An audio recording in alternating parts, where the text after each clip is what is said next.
Despite the obvious signs, the officers initially speculated that Brad might have been going through a difficult time and possibly taken his own life.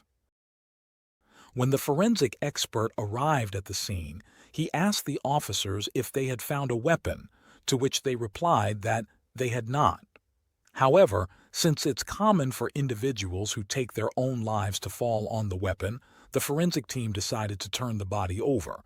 Upon doing so, they found no weapon, quickly dispelling the initial suicide theory. As they continued to survey the house, the police tried to piece together the crime scene. They noticed that the house seemed to have been ransacked in a peculiar way. The kitchen was in disarray, with several drawers left open, and the living room was also in a state of chaos. The authorities initially suspected that Brad's death might have been the result of a robbery gone wrong. However, after conducting a more thorough inspection, the detectives realized that no valuable items had been stolen, despite there being several worth taking.